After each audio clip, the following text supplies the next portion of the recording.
আমরা অবশ্যই লাইলাতুল কদরে বেশি বেশি নফল নামাজ পড়ব। তবে প্রথম প্রশ্ন ছিল লাইলাতুল কদর নামাজে কিভাবে নিয়ত করতে হবে। এই প্রশ্নের উত্তরটি একেবারেই সহজ। তা হলো লাইলাতুল কদরের নামাজ মূলত নফল নামাজ। লাইলাতুল কদরের নামে আলাদা কোনো পদ্ধতিতে নামাজ নেই। আমি যখন নামাজে দাঁড়াবো, পবিত্রতা অর্জন করে মুসাল্লায় কিবলামুখী হয়ে দাঁড়িয়ে আমি অন্তরে সংকল্প করব যে আমি এখন 2 রাকাত নফল নামাজ আল্লাহর সন্তুষ্টির জন্য কিবলামুখী হয়ে আদায় করছি। এতটুকু কথা অন্তরে সংকল্প করে 2 রাকাত নামাজ শুরু করব। এই নিয়তের মধ্যে অতিরিক্ত আর কোনো শব্দ যোগ করতে হবে না।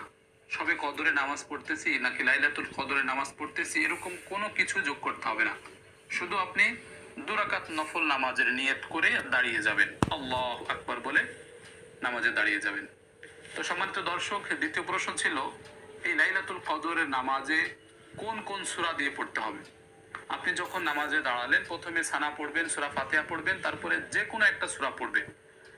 যে কোনো সূরা আপনি পারেন সেগুলো পড়বেন। আপনার যদি মনে চায় একটা সূরা আপনি বারবার পড়বেন তাও পড়তে পারেন।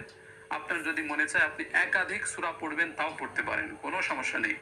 নির্ধারিত কোনো সূরা নেই, আপনি যে কোনো সূরা আপনি এই নামাজে পড়বেন।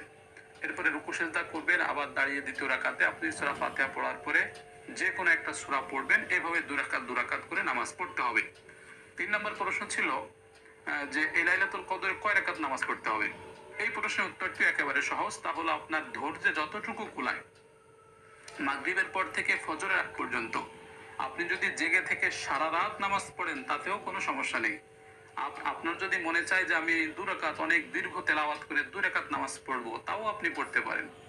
আপনার উপর নির্ধারিত কোনো রাকাত নেই যে এই কয় রাকাত নামাজ এই রাতে পড়তে হয়, এরকম কোনো নির্ধারিত নিয়ম নেই। 4 নম্বর প্রশ্ন ছিল যে নামাজের পরে কোন দোয়া পড়তে হয়।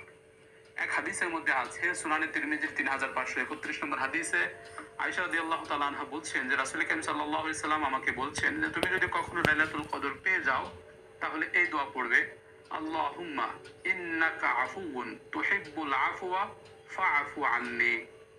আল্লাহুম্মা ইন্নাকা আফুউন তুহিব্বুল আফওয়া ফাআফু আন্নী।